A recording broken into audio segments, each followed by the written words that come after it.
vamos a hacer registros más exhaustivos, vamos a establecer horarios fijos de asistencia. Y es que con la segunda fase de las medidas extraordinarias se busca evitar que los abogados defensores se conviertan en canales de comunicación entre los internos y el exterior de las cárceles.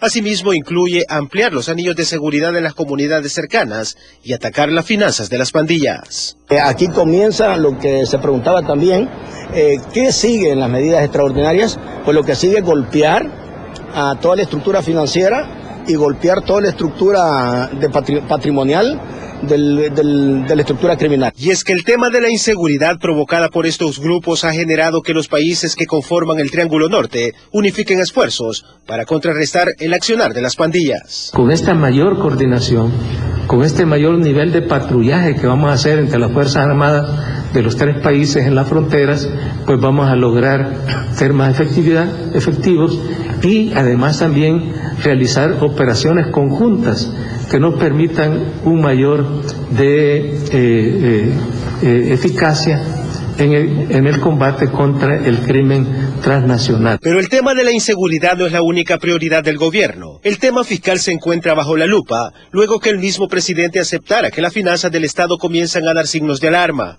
por lo que el Ejecutivo espera alcanzar un pacto fiscal consensuado con todos los sectores políticos del país. Hay que ponernos a producir acuerdos. El primer acuerdo que hay que producir en el corto plazo es el acuerdo fiscal. Hay que ir a aprobar los 1.200 millones. Hay que aprobar la ley de responsabilidad fiscal. Hay que acordar de cómo tiene que ir el presupuesto en el año 2017. Lo que le decimos al gobierno en general es que el discurso debe ir acompañado de hechos concretos, que no podemos decir que queremos un pacto fiscal y continuarnos endeudando, continuar gastando desmedidamente, continuar sin priorizar a dónde se van a invertir los recursos y que en lugar, por ejemplo, de resolver los problemas de fondo de educación, empecemos un programa como los ninis. Si sobrara el dinero, pues no habría problema. Si bien las autoridades mantienen sus proyecciones de crecimiento del 2.3% del PIB para el cierre de 2016, sin embargo preocupan los niveles de endeudamiento y la reducción en los niveles de riesgo que realizan las firmas calificadoras. Yo no me concentraría en que si nos van a subir la calificación, nos van a bajar la calificación. El tema central del país en este año, el próximo año y los próximos 5 años es economía. Si no nos concentramos como país en crecer económicamente. Finalmente, la Asamblea Legislativa analiza las reformas necesarias para cumplir las sentencias de la Sala relacionadas a la inhabilitación de los diputados suplentes y en crear una normativa que sustituya a la ley de amnistía derogada. Un grupo político de 4 personas dentro de un órgano electo en segundo grado venga a echarse de un plumazo la Constitución. Para Frente a Frente, Julio Rosales. Buenos días, estamos ya a la mitad de la semana, hoy es lunes y es 15 de agosto, también a la mitad de la semana, inicio de la semana, y es también mitad de mes, 15 de agosto. Gracias por estar con nosotros e informarse con Telecorporación Salvadoreña. Nuestro invitado esta mañana, el licenciado Oscar Ortiz, vicepresidente de la República y comisionado presidencial para la inversión pública y privada. Licenciado, vicepresidente, ¿cómo está usted? Buenos días. Muy buenos días, Moisés, es un placer estar aquí compartiendo contigo en este programa tan visto por todos los salvadoreños y un fuerte abrazo a la familia a lo largo y ancho del país y sobre todo también expresar nuestro pésame a la familia de la expresidenta de la Asamblea Legislativa, la doctora Castillo, quien falleció y que fue una mujer pionera en el campo de la política y creo que el país, de hecho, le debe mucho a esa gran mujer que abrió puertas, abrió caminos como otras mujeres representativas en nuestro país. Entonces, el pésame y el abrazo a la familia. Así es, el pésame y el abrazo a la familia de la doctora María Julia Castillo. Hay que recordar, ella ha sido la primera mujer en dirigir la Asamblea Legislativa. En tiempos difíciles. En tiempos muy difíciles. Cuando asumió el cargo tenía 47 años. Sí. Fue también directora del Seguro Social. En el 2010 fue declarada hija meritísima y ella fue precisamente quien tomó las riendas de la Asamblea Legislativa luego que se diera la reforma a la Constitución que es la que está vigente actualmente desde 1982-1983. Nuestro pésame para su familia. Licenciado, qué bueno que pudo hacer el tiempo para estar con nosotros esta mañana. Hay muchos temas que conversar y naturalmente de rigor. El primero para conversar con usted es el tema de la seguridad. ¿Buen camino? Vamos por la ruta correcta. El país sabe de todo lo que hemos estado realizando en el marco de esta gran cruzada para derrotar el crimen y la extorsión y desmontar todos los factores de violencia. 133 días llevamos de medidas extraordinarias, un poco más de 4 meses, y los resultados han sido muy efectivos. Básicamente hemos logrado reducir el 50% de los homicidios en los últimos 4 meses. Veníamos de una tendencia promedio de 22 homicidios diarios y los hemos llevado a 5.11. 5.11. 5.11. Y en el marco del año, si uno compara el año 2015, que fue un año muy fuerte, con los primeros 3 meses del año 2016, realmente la situación era totalmente complicada. Estamos cerrando el mes de julio y la primera semana de agosto con un total de menos 47 crímenes en relación al año anterior. Habíamos abierto con un promedio de 300 crímenes más en el primer trimestre. Entonces, el impacto de las medidas extraordinarias está clarísimo, que hay una tendencia sostenida a la baja, y esto es bueno. Todavía nos mantenemos en 2 dígitos, en el año el promedio es de 16, ¿verdad? Y en el marco de las medidas extraordinarias es de 11, un poco, para no confundir, de 11.5. ¿Qué quiere decir? Que por el alto nivel que tuvimos de homicidios en el primer trimestre, de enero a marzo, eso nos llevó a una cifra casi de 22 homicidios diarios. Pero en la medida que hemos tenido una baja del 50%, el promedio nos ha ido quedando en 16 diarios hasta ahora. Creemos que el mes de diciembre eso va a bajar, vamos a consolidar esa cifra estratégica de baja en homicidios. Hemos comenzado ya en los primeros 133 días a mostrar una tendencia muy fuerte de baja de extorsión, especialmente aquellas extorsiones que salían del sistema penitenciario y ligadas también a toda la estructura externa del sistema penitenciario, que se dedicaba a hacer extorsión al sector transporte, que se dedicaba a hacer extorsión a las grandes empresas, que se dedicaban a hacer extorsión a los pequeños y medianos empresarios. Todavía es un tema muy complicado, todavía es un tema muy latente, pero vamos a seguir en esa dirección. Y hemos logrado también una cuestión muy importante: recuperar territorios críticos, territorios que estaban asediados directamente por estructuras criminales, pandilleriles, especialmente en los 10 municipios primeros priorizados. Hoy ya estamos haciendo presencia importante en 26 municipios de los 50 con los cuales vamos a cerrar en el mes de diciembre. Y como parte de todo este esfuerzo del Plan El Salvador Seguro, de todas las grandes líneas que se trazaron conjuntamente con el Consejo Nacional, con el Consejo de Seguridad, esta instancia de concertación que se ha creado en el marco del Plan El Salvador Seguro, y ahora el equipo de alto nivel que ha delegado el presidente, que estamos dando marcha a estas medidas. Quiero decirte que cuando nos instalamos, nosotros nos comprometimos con el presidente y con el país a 5 cosas en esta cruzada contra el crimen. En el transcurso de este año de medidas extraordinarias, que van a cerrar el mes de junio del próximo año.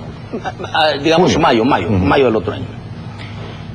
La primera, tomar control del sistema penitenciario, que históricamente siempre fue y ha sido la cenicienta. ¿Se tiene ya el control? Sí, básicamente hemos logrado un control de carácter estratégico. Ya te voy a decir después la segunda fase de estas medidas, que vamos a tomar. Estamos ya tomando otras medidas para profundizar ese control. Y tomar control del sistema penitenciario era porque más del 30% de todos los indicadores más duros de la violencia estaban siendo fuentes desde el sistema penitenciario. O sea, el sistema penitenciario era la fuente de ese accionar, de extorsión sobre todo y homicidio, crimen.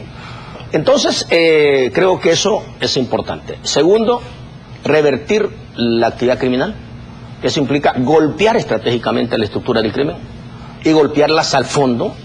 Yo he dicho que de lo que se trata en este año es de darle un golpe tan fuerte que tengan que agarrar unas muletas para poder accionar. Eso implica quebrar la estructura criminal y quebrarla a nivel estratégico. La operación Jaque es parte de ello. Sí, bueno, esa es una yo voy a llegar a eso. Pero eso implica ir por sus cabecillas en el primer, segundo y tercer nivel. Los 100 más buscados es parte de ese programa. Y ya estamos teniendo éxito importante en eso. Claro, apenas llevamos, como digo, 4 meses, un poquito más de 4 meses. Y estamos haciendo logros importantes. Y eso, como parte de eso, de ese nivel de golpear, se han incrementado los niveles de encuentros con estos grupos que se han armado, con pistolas, con escopetas, con carabinas, con fusiles M16. En algunos casos hemos encontrado armas como AK, ¿verdad?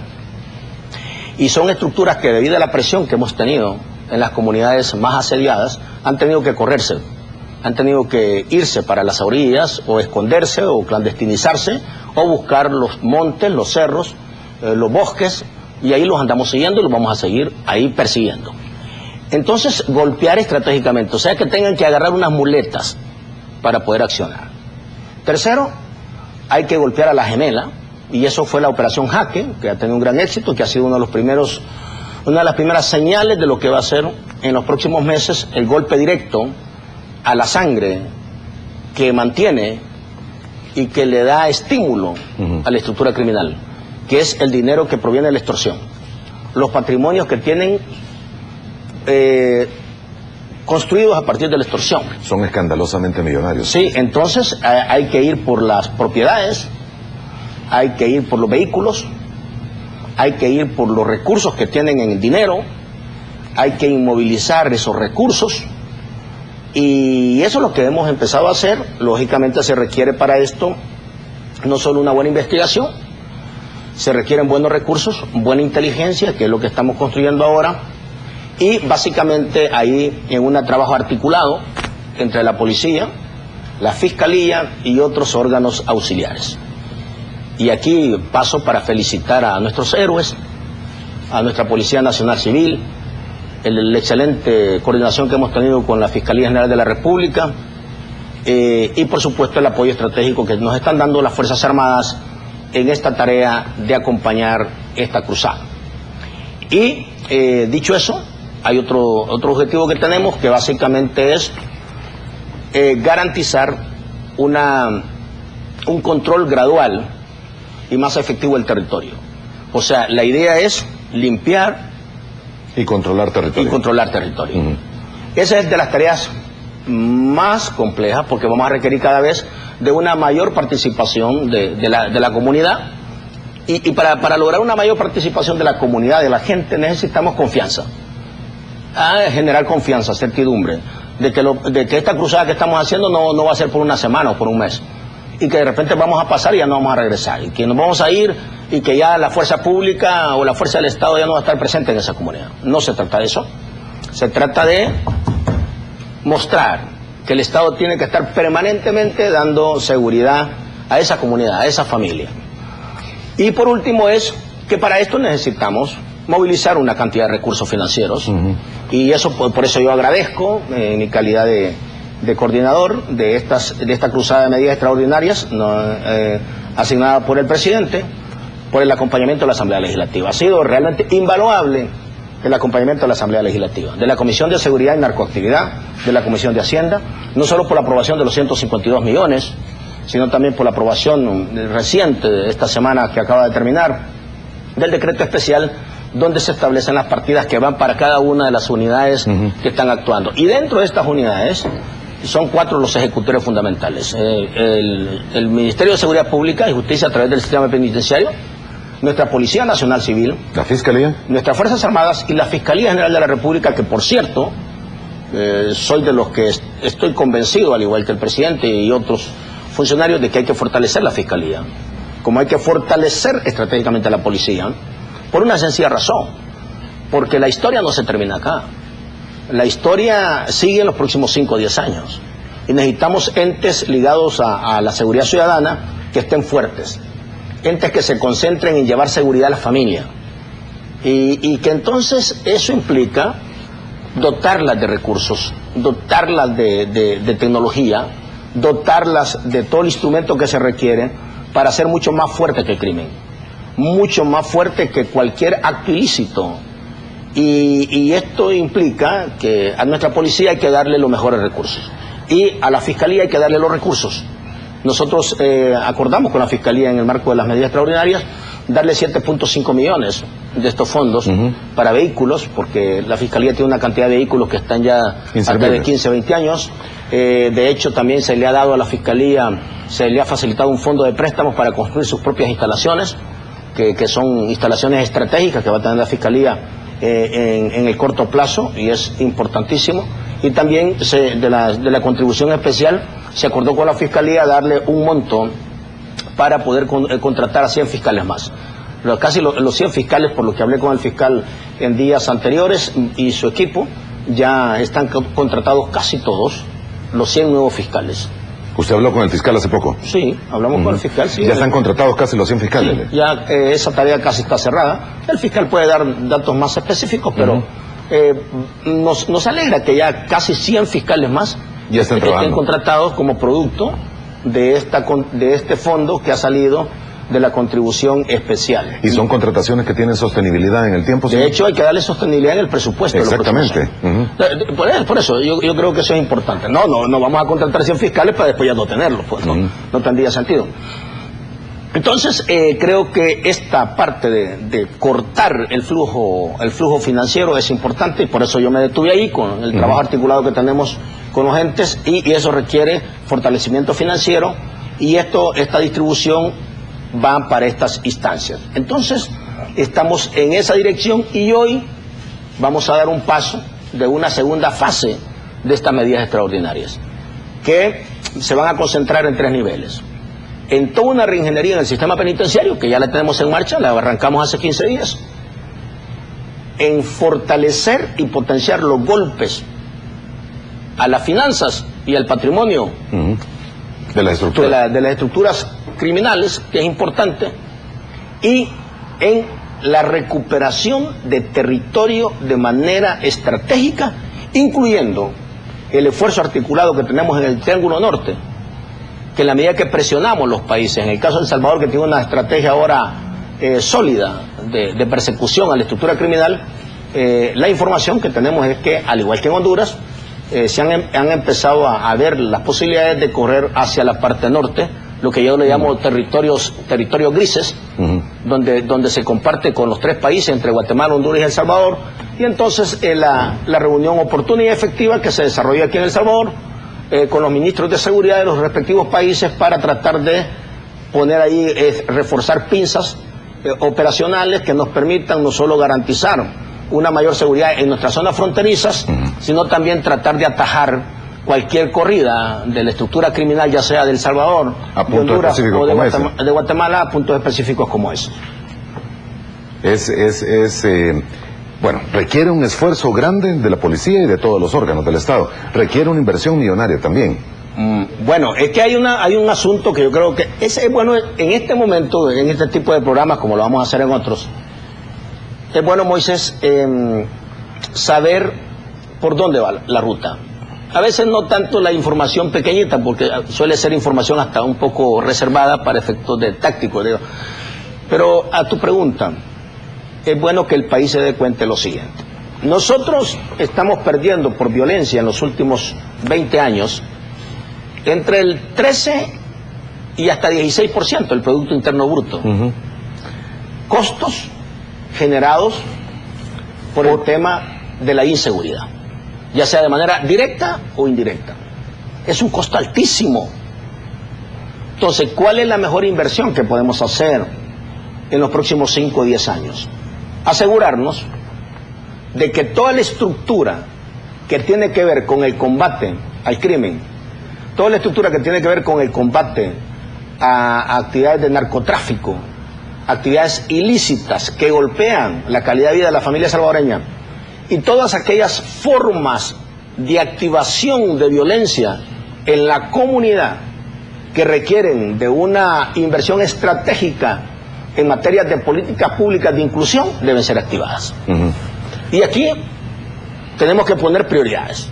¿Cuál es la prioridad? Fortalecer estratégicamente a la Policía Nacional Civil. ¿Cuál es la prioridad? Fortalecer las instancias claves para el soporte del trabajo en la seguridad, que la Fiscalía, el sistema judicial, que por cierto aquí hay un debate mucho más extenso sobre la necesidad de un papel más activo de los jueces, reconociendo su independencia, un papel más activo del sistema judicial, reconociendo su independencia, pero necesitamos articular mejor. Porque no, tú puedes estar actuando muy bien a nivel de la policía, pero se le puede caer todo en a los nivel del juzgados. sistema judicial puedes estar actuando muy bien, incluso a nivel de la Fiscalía, en articulación con los otros. Pero el proceso, hay un proceso que es bien delicado, hay un punto que es bien delicado cuando tú llegas ya A tribunales. a tribunales. Entonces ya ahí no es que si a vos te gusta, no te gusta, si vos querés, si vos no querés. Presentada la prueba, estás en manos de una instancia, que es un tribunal, donde está un juez. Entonces, necesitamos trabajar eso como país. Yo no estoy ni tan siquiera haciendo un juicio de valor sobre personas, sino en la parte sistémica. Necesitamos mejorar eso en la parte sistémica.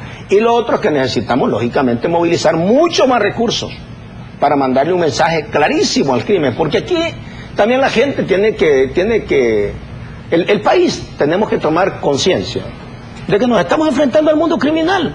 En un país pequeño como este, bueno, nosotros vemos muchas películas de Italia, vemos todavía, bueno, digo, Situaciones de de mafias la que y fue todo la eso, Cosa pero- Nostra, vemos muchas películas de lo que pasa en Colombia, de lo que está pasando en México, incluso allá hay unas series muy exitosas en Netflix, pero aquí estamos viviendo la vida real. Y está ocurriendo día a día. Enfrentarse al mundo criminal requiere de valentía, requiere de determinación, o sea, hay que hacerlo con serenidad, pero mucha gente no quería hablar de esto. Vicepresidente. Mucha gente le temblaban las canillitas para hablar de esto. No solo para hablar, Para actuar. para actuar con mucha más razón. Vice- Porque tú ya quedas como marcado, ¿no? Pero yo siempre he dicho a la gente, mire, porque varias gente me ha preguntado, mire, ¿usted no tiene miedo? Pues todos tenemos miedo, ¿no? Pero mi mayor miedo, mis mayores miedos, es que este tema el país no lo resuelva. Y entonces vamos a vivir en un país Sometido. bajo el signo del terror, sometidos. Y es mejor que rompamos con los miedos ahora y no que el terror se haga dueño después de las familias. Exactamente. Solo quiero retomar un par de temas sobre esto porque usted me dijo, y hemos hablado de la primera fase de estas medidas extraordinarias Sí. de seguridad. Hoy viene la segunda Sí. fase. Pero antes de pasar a la segunda fase, el control que se tiene sobre las penitenciarías y el accionar que pudiesen tener desde el interior, ¿usted cree que está siendo controlado como debe o todavía faltan algunos? No falta. Tienes que tomar en cuenta que El ingreso de teléfonos ha disminuido naturalmente, pero todavía se registran algunos. ha disminuido todo. Todos los indicadores. Pero hay que tomar en cuenta, y el país tiene que tener esta información. Nosotros hemos tenido un sistema penitenciario que, si le tuviéramos que poner un apellido, se llamaría Sistema Penitenciario del Salvador, el Sistema Penitenciario la Cenicienta del Salvador. La Cenicienta. Sí. Ujú, O el Ceniciento, digamos. ujú. Que ha sido de todo el sistema, la cadena donde menos se invirtió en los últimos, por toda la vida. Y si queremos, después de los acuerdos de paz, en estos 24, donde menos se invirtió. En el sistema penitenciario, en el Porque- sistema carcelario. Porque tú decías, bueno, lo sigo, lo voy a enjuiciarlo, lo culpo, lo condeno, y entonces, y la información era, ¿y qué pasó? ¿Ya se fue a la cárcel? Sí, problema resuelto. Totalmente falso. Ahí iniciaba un nuevo problema para el país. Porque un sistema penitenciario se convirtió en una verdadera, en un verdadero escenario de formación y preparación de personas para seguir con actividades criminales y violentas. Imagínate que acabamos de cerrar en el marco de las medidas extraordinarias la cárcel de Cojutepeque, que era uno de los más peligrosos, Insertado en medio de un poblado muy a grande. la par de la escuela, porque solo estaba el muro, y a la par de la alcaldía, porque solo estaba el muro, y enfrente de un parque. ¿Cuánto funcionó eso? Más de 80 años ahí. Y ahí está una de las redes criminales con una denominación pandilleril de las más peligrosas. Entonces, tú dices, no puede ser esto. Pero eso no es de este gobierno, no es de los últimos 5 años. Te estoy viendo que eso funcionó ahí 80 años. ¿Cómo puede ser que...? Y además de máxima peligrosidad, porque no era de máxima seguridad. Es de máxima peligrosidad, porque de máxima seguridad es cuando vos controlás totalmente eso. Y entonces, audazmente, con un liderazgo del Ministerio de Seguridad y de los que estamos en este tema de equipo de alto nivel, decidimos cerrar el penal. Y fue correcto, porque no servía para penal. Y de seguro así vamos a tener que tomar otras medidas en el futuro inmediato. Pero necesitamos invertir. Si nosotros no invertimos en el sistema penitenciario, en los próximos 5 o 10 años vamos a tener el mismo problema. Sí. Entonces necesitamos, esas son la fase de las segundas medidas que van, entonces necesitamos también entender que el ciclo no se termina con meter preso a un criminal o con meter preso a alguien que ha violentado las normas. Ahí empezamos otra tarea, que es primero evitar que desde ahí siga generando acción criminal y después garantizando que cumpla correctamente la pena. Y luego el sistema penitenciario también debe ser rehabilitante.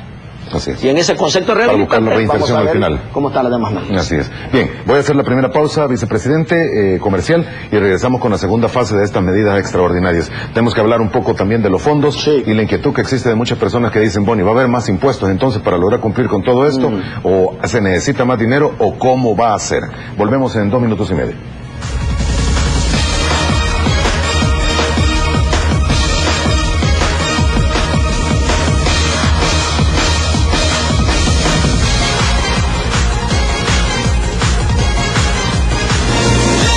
El licenciado Óscar Ortiz, vicepresidente de la República y comisionado presidencial para la inversión pública y privada, es nuestro invitado esta mañana de lunes para iniciar semana. Segunda fase de las medidas extraordinarias. Sí, comienzan con una profunda reingeniería jamás vista en la historia del país en el sistema penitenciario. Eso es importante. Vamos a uniformar a todos los privados de libertad. Es una cosa tan sencilla, pues si no estaban uniformados. Son 34.700 privados de libertad. Tenemos de las poblaciones más altas, promedio en toda la región y América Latina. Promedio estoy diciendo eso. Y tenemos 4.000 en ruta. Wow. Estamos hablando de que no, en adelante vamos a ver que el sistema penitenciario nadie va a poder andar ropa civil. Porque no, eso de que yo le voy a dejar zapatos, que le voy a dejar ropa, que le voy a dejar, no tiene sentido. Si un privado de libertad tiene que estar identificado. Entonces los uniformes van a ser por grado los colores van a ser por grados de peligrosidad. Entonces vamos a encontrar en el próximo año, 2 años, un sistema totalmente ya controlado. Estamos ya actualizando una base de datos con un perfil que va a ser estándar muy bueno, donde inmediatamente tú vas a tener el nombre del privado de libertad y todo su historial, incluyendo toda el árbol familiar. Entonces es importante, porque no, digamos, aunque se había hecho bastante bien, pero todavía faltaban algunas cosas. Hoy va a estar más estructurado y detallado. Tercero, vas a tener una inversión estratégica en el sistema penitenciario en el próximo año. De hecho, la primera entrega de esa inversión estratégica por parte del gobierno la vamos a hacer en el mes de noviembre. Vamos a tener el primer complejo penitenciario estándar, que es el modelo que vamos a utilizar para los próximos 5 o 10 años, que es el complejo Izalco. Ahí vamos a tener ya granja, vamos a tener ya un sistema que va a tener a los 3 tipos de privados, a los de semilibertad, a los de libertad, a los privados intermedios y a los de máxima seguridad o de máxima peligrosidad, debidamente separados, con medidas totalmente integradas y con un proceso de rehabilitación en marcha de manera permanente y con tecnologías totalmente de punta. Estamos hablando para Izalco, ¿verdad? Sí, ya en noviembre, diciembre vamos a tener todo eso. Entonces ahí va a ser el primer modelo de un sistema penitenciario, no solo altamente seguro, sino también con todos los componentes que tenemos en esta etapa. Y luego, no menos importante, y va a ser la parte más compleja, estamos generando un nuevo perfil del del agente penitenciario, que ha sido la parte más vulnerable. O sea que toda la vulnerabilidad, en mucho de la vulnerabilidad del sistema penitenciario ha sido básicamente el tipo personal. ¿Por qué? Porque la forma de contratar, la forma de seleccionar, la forma de preparar al agente penitenciario no es la que se requiere para la demanda compleja que tenemos en el sistema penitenciario. El agente penitenciario debe ser como un policía, el estatus de un policía, el perfil de un policía, porque tiene la complejidad que enfrenta un policía, incluso en algunos casos más difíciles. Entonces vamos a hacer toda una reingeniería en esa dirección, y por el otro lado vamos a poner ya en marcha en el próximo año 10.000 privados de libertad en trabajos de utilidad pública. Esos son casi la tercera parte del sistema penitenciario, el 27% del sistema penitenciario. Queremos que sea hasta el 30%, permanentemente va a tener labores de trabajo para utilidad pública. Quiere decir que por cada día laborado se van a ahorrar días de pena, pero esto nos va a implicar también que por primera vez en la historia moderna, porque antes lo hacían, los privados de libertad, en vez de estar ocupando su tiempo en nada, aquellos que no representan ya un peligro para la sociedad, van a trabajar en aquellos obras considerados públicas de menor peligrosidad puedan trabajar en obra pública, tanto en medio ambiente, en obra pública requerida por medio ambiente, en obra pública requerida por el Ministerio de Obras Públicas, todo lo que tiene que ver con los mismos trabajos del sistema penitenciario, todo lo que tiene que ver con vulnerabilidad, por ejemplo, sistemas de protección civil, limpiezas de quebradas, todo lo que es demandas del Ministerio de Educación, demandas del Ministerio de Salud, aquellas que no sean complejas ni que impliquen un nivel de generación de perímetros de inseguridad. Entonces vamos a tener una nueva situación a partir del mes de enero de este año. Ya empezamos a hacer las pruebas y la cosa está funcionando muy bien con aquellos reos de semilibertad, libertad condicionada o el tema de el régimen de baja peligrosidad, que ahí vamos a tener más o menos entre el 25 y el 28% del total y el universo de privados de libertad. Entonces va a ser un nuevo enfoque, un nuevo concepto, y esto, como te digo, requiere una nueva manera de ver el sistema penitenciario de nuestro país. Ahora, por el otro lado, la otra medida es reforzar todos los campos de control. Hoy hemos lanzado ya un campo de 3 perímetros de control, un perímetro interno, que está controlado directamente por el sistema penitenciario, un perímetro interno, externo de ese primer perímetro, que es la Policía Nacional Civil. Hemos delegado a muchos jefes policiales para reforzar el control y no la administración, el control en materia de seguridad, de traslados, de todo lo que tiene que ver con entrada y salida de ilícitos, todo eso. ¿Por qué? Porque mientras hacemos la transición para un nuevo formato de seguridad penitenciaria. Y un tercer perímetro que lo hemos asegurado ahora en la reunión que tuvimos. Yo tuve la reunión con jefes policiales la semana pasada, en el marco de que después tuvimos tensionado en todas las vacaciones, y está con las Fuerzas Armadas. Con las Fuerzas Armadas tenemos un perímetro que es el marco más exterior, más externo, y lo hemos reforzado. Hemos mejorado los mecanismos de coordinación y articulación y las nuevas tecnologías que vienen ya. Estas nuevas tecnologías van a ser claves, que las vamos a contratar, y ya estamos avanzados con los 100 millones que ya hemos puesto en el mercado a través de bonos que fueron comprados. ¿Nuevas tecnologías, por ejemplo? Pues todo lo que es vigilancia tecnológica, todo lo que es el sistema de controles tecnológicos, todo lo que es como los escáneres, que va a ser tipo aeropuerto. Vamos a ir gradualmente poniendo esas entradas que nadie va, ya no es un problema que si yo lo registré y tuvo o no tuvo, sino ya va a ser más tecnológico todo. Entonces, sistemas de detección. Así es que esas segundas medidas ya van, y creemos que esto nos va a dar un resultado en el corto y mediano plazo. Y las otras cosas en las que ya estamos es en dirigir golpes directamente a los cabecillas. A los cabecillas, que ya los andamos, hemos tenido casi más de la tercera parte de los 100 primeros más buscados ha caído, ya sea en encuentros armados, en enfrentamientos con la policía y las Fuerzas Armadas, o que han sido capturados. Que han sido capturados. Entonces, y seguimos en esa línea, y lo otro es básicamente golpear que ya comenzamos a hacerlo, golpear las estructuras, el patrimonio y las finanzas de estos grupos La idea, siempre yo he insistido en que hay que concentrarnos, porque la amenaza más grande que tenemos ahora como país, en el corto y mediano plazo, a la economía, a la seguridad, a la calidad de vida, a todo, es el crimen y la extorsión. Porque la extorsión mata la esperanza. Sí. Si a vos te extorsionan, prácticamente un pequeño negociante dice, ya no invierto. No voy a levantar mi negocio, pues ya no invierto. Y igual pasa con el transporte, con la micro, pequeña empresa, pasa en los pueblos, pasa en las ciudades. Entonces nosotros no podemos distraernos en el país. Hay que golpear. ¿Tienen cifras ustedes de las extorsiones, señor? Es bien difícil. Ahora estamos haciendo un estudio que tiene que ver cómo se comporta la extorsión, porque hay extorsión que, bueno, en las grandes empresas sí el registro es más... Es más fácil. Pues sí, porque realmente, rápidamente, pero en la micro, en la pequeña, en los mercados, por ejemplo... Hay temor, estamos preparando un plan que es cómo intervenir estratégicamente en los mercados. En los mercados se genera el trabajo que hace la gente en los mercados, es increíblemente admirable, pero también así las redes criminales se han metido para hacer lo que se llama la microextorsión en red.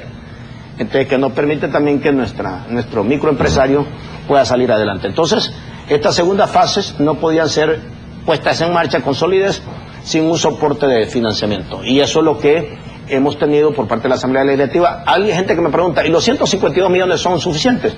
No, sí, son suficientes para la cruzada que estamos ahora en los tiempos. ¿Son suficientes para llegar hasta cuándo? No, para esta cruzada que tenemos, que es el año de medidas extraordinarias. Pero estamos con 152 millones que podrían ayudar hasta junio del próximo año. Sí, porque hasta tenemos un año para ejecutar eso. Ajá. Pero luego hay que dejar medidas como país para mantener un reforzamiento financiero sostenido y permanente para las estructuras de la seguridad pública. Porque no hay otra manera, si no la cuenta no va a salir más cara. ¿Van incrementos en el presupuesto general de la Nación para el ramo de seguridad? Bueno, ramo de seguridad, policía, justicia y fiscalía. El primer consenso que hay, y yo espero que se mantenga, que más allá de las medidas de carácter fiscal que tomemos y las medidas de carácter restrictivo que tomemos como país y como gobierno. ¿Restrictivo? Sí, restrictivas, por el otro tema que después al final vamos a hablar, o si se puede, si hay tiempo, que básicamente implica mantener la prioridad en seguridad y en educación. Ok. Ahora, ¿el monto total que ustedes tienen planificado debería tenerse asegurado para controlar la inseguridad en el país? Bueno, ya hay un monto proyectado, de hecho... Eran 2.000 millones. Sí, el estudio lo hizo el Consejo Nacional de Seguridad, una proyección de más de 2.000 millones. Nosotros hemos creído importante que ahora, como país, podamos aterrizar, que no basta poner una cantidad, que no basta decir que tenemos esta demanda, sino que hay que centrarnos en el problema. Por ejemplo, ¿qué es lo más importante en los próximos 5 años? ¿Qué es lo primero que tenemos que resolver en los primeros 5 años? Si uno le hiciera la pregunta al ciudadano y a la ciudadana, ¿qué es lo primero que tenemos que resolver en el país en los primeros 5 años? ¿Tú qué pensás que diría la gente? Controlar la delincuencia y el crimen. Punto. Entonces, controlar la delincuencia y el crimen. Yo sé que hay otras cosas importantes, pero no hay nada más importante que controlar... Que me respeten la vida y que me dejen trabajar. El crimen, sí. Para que la gente pueda sentirse segura en su casa, segura en su comunidad y segura en su trabajo. Entonces, eso tiene un valor incalculable y te estimula otras cosas después. Entonces, si queremos que eso suceda, el país tiene que tomar un compromiso que sea coherente. Si vamos a ir por la meta de darle seguridad a la familia y a la comunidad y darle seguridad al país, pues hay que invertir en eso, no hay otra manera. Compromiso que también debe llevar a compromisos fiscales. Y aquí me paso a otro punto que tiene que ver también con los famosos temas que se están analizando a nivel de institutos políticos con el mismo Ejecutivo, de lograr una propuesta consciente de reforma fiscal para que el país pueda salir adelante, no solo en el tema de la delincuencia, sino también en el tema económico. Mira, me voy a atrever a decirte algunas cosas, con todo el respeto del mundo, que no van dirigidas a ninguna persona en especial, ni a ningún partido político, ni tan siquiera a un actor del Estado. Va dirigida al país porque es la parte más amplia, al Estado porque es la instancia de representación política por excelencia, y a nuestro gobierno, por supuesto. El país está en un momento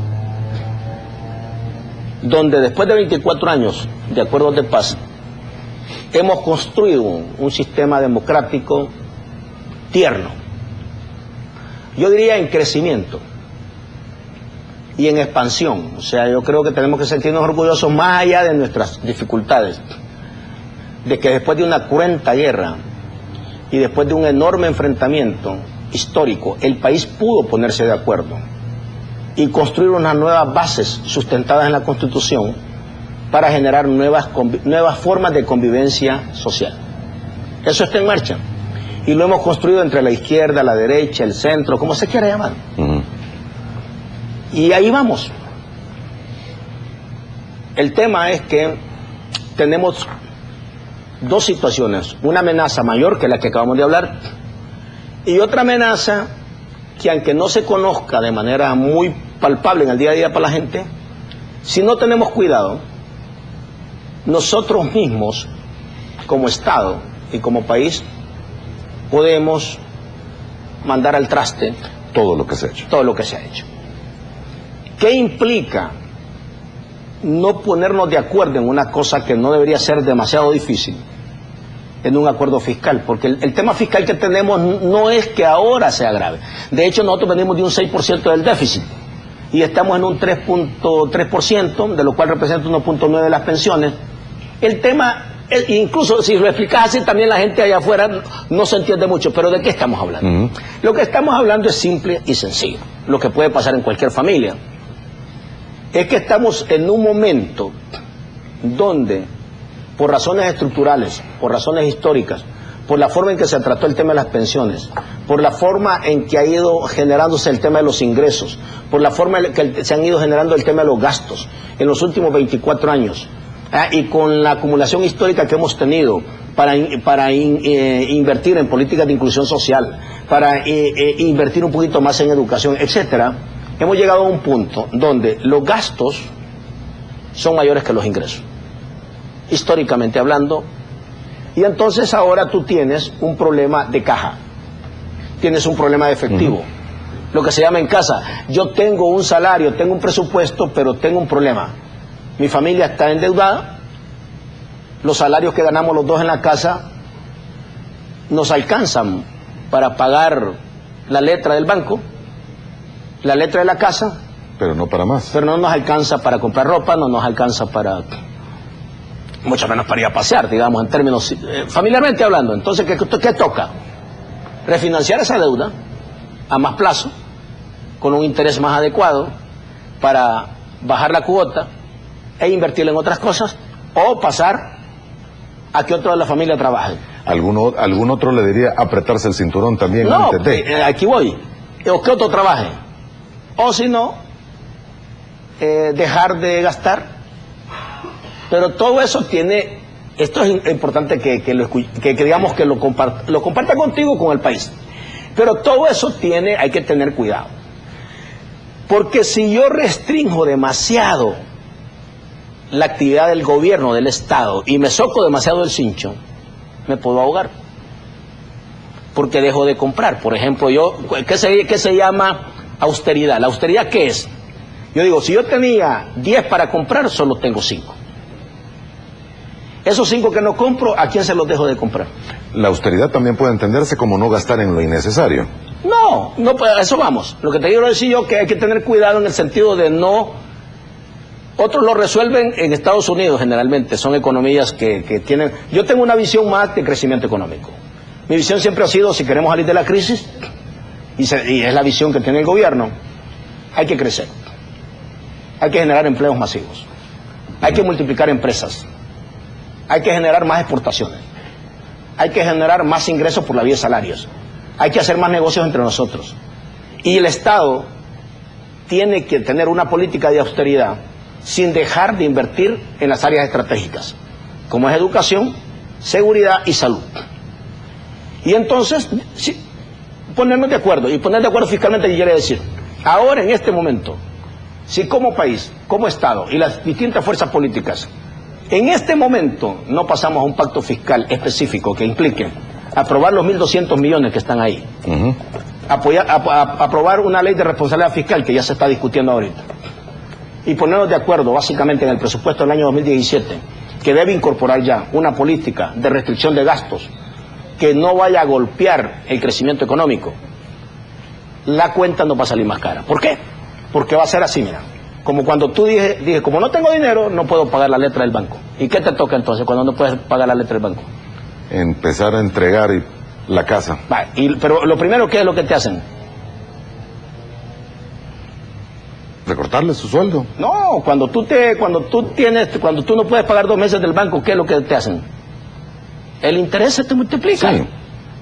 De hecho, ya está subiendo el interés del país por el riesgo que tiene. El primer costo que vamos a tener, si no somos cuerdos, inteligentes como país y como Estado, es que se va a encarecer la economía. Se va a encarecer el dinero. Y no solo en el sector público, sino vamos a empezar a ver subidas de tasa de interés en todo el sistema bancario.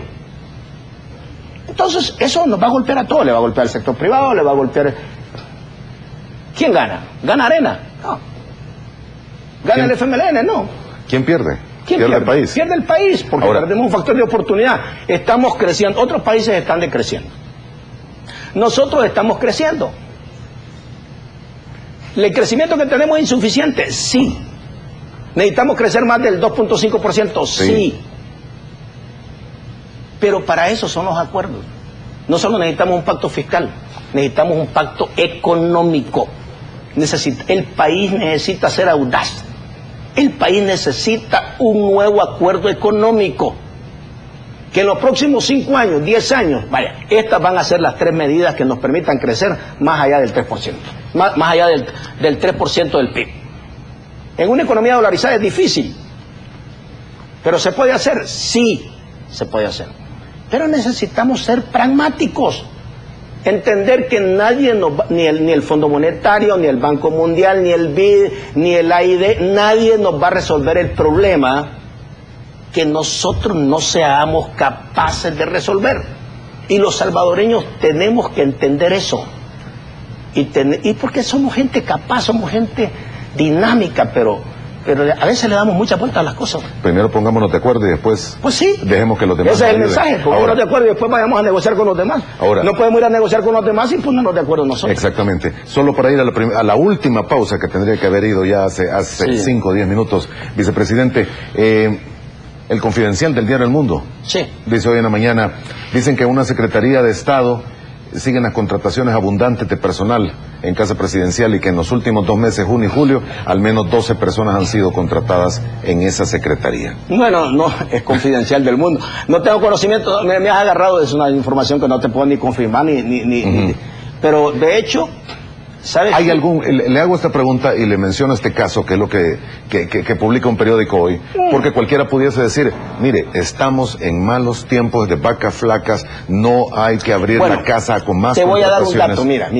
este gobierno, y lo podemos comparar, no quiero ni remitirme, pues yo no estoy porque eso de estarse comparando con los anteriores. No, pero además no es bueno. Digo, solo en cifras.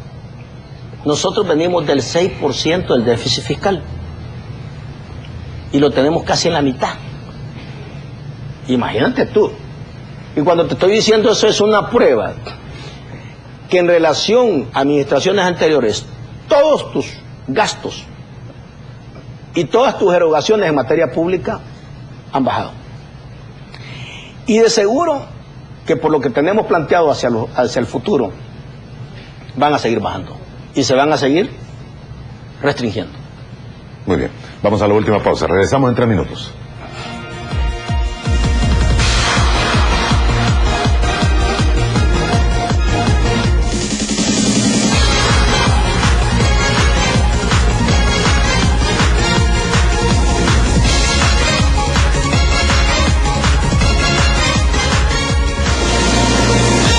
Parte final de nuestro programa de esta mañana de lunes con el licenciado Óscar Ortiz, vicepresidente de la República y comisionado presidencial para la inversión pública y privada. Señor, pacto fiscal, lo acaba de mencionar usted.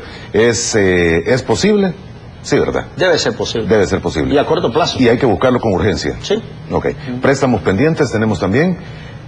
Hay que revisar la prioridad de cada uno, pero yo creo que hoy, ante esta situación en que estamos, hay algunos que no pueden ser detenidos. Por ejemplo, el de las pavas, por el agua. Si ahorita no invertimos en las pavas y viene otro invierno y se pasa llevando esa zona que está frágil, Perdemos la principal ahí va fuente a ser doble de caro. Entonces, ese préstamo, además porque viene con condiciones bien específicas de los franceses, con tecnología francesa, entonces creo que hay que aprovecharlo y hay que, entre más rápido lo aprobemos, creo que es importante. Y el tema de obras públicas, por ejemplo, que es la conectividad, ¿no? Que eso, todo el corredor costero, que es importante, creo que son préstamos claves. Y yo entiendo que es bueno que revisemos nuestra política de crédito y que de acuerdo a lo que estamos abordando en el tema del pacto fiscal o del acuerdo fiscal, podamos integrar algunos criterios. Presupuesto General de la Nación, ¿se prevén algunas variantes importantes para el próximo año? Si antes de eso hay un acuerdo fiscal, sin duda alguna va a llevar unos elementos de cambio importantes, y aunque no hubiera acuerdo fiscal, va a ser obligado que se tomen algunas medidas. ¿Medidas como, por ejemplo? Medidas de carácter restrictivo. Restrictivo. Sí. Internamente. Para todo el Estado. Para todo el Estado. Señor, Que al final se impacte en el país. hay algunos temas que no hemos tenido la oportunidad de platicarlo con usted, y uno es el de la amnistía, por lo menos en este set. Bueno, mira, yo siempre he dicho que nuestro presidente ya dio la posición del gobierno. Y que es la que estamos trabajando, y como gobierno vamos a seguir en eso. Pero yo ya expresé claramente mi posición en eso.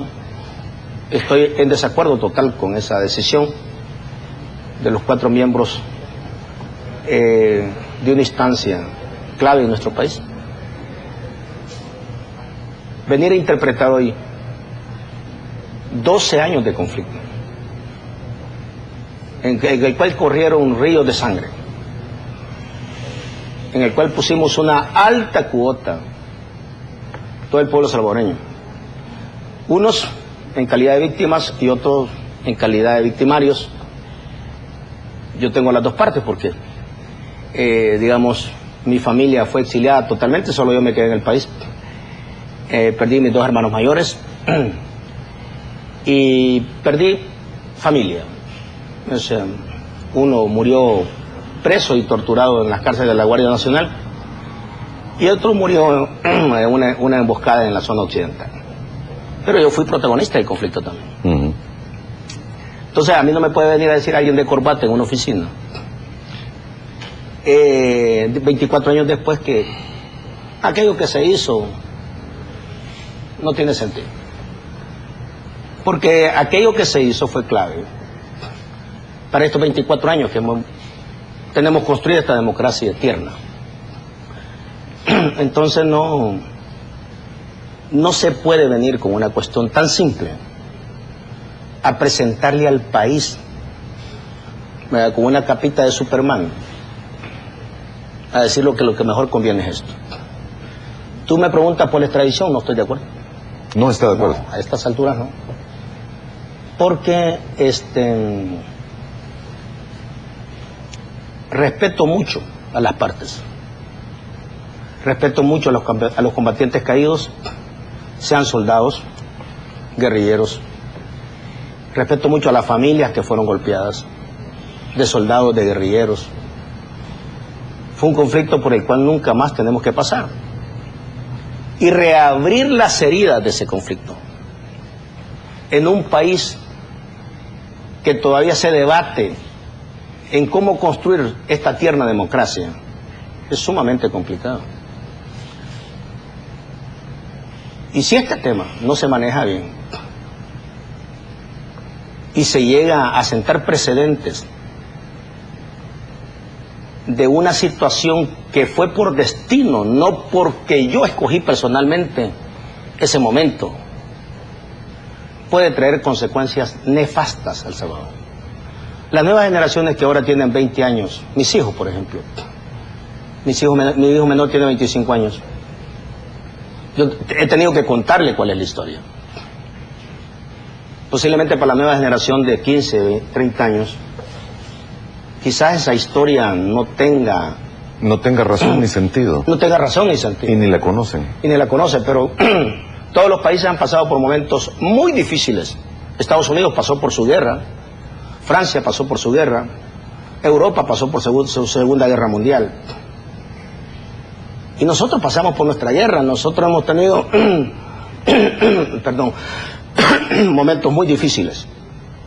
Y entonces no creo yo que ahora vengamos de esta manera a abordar el tema. Yo cierro diciéndote, hay gente que nos ha dicho, no, pero entonces quizás porque personalmente usted se siente afectado, o no sé quién se siente afectado.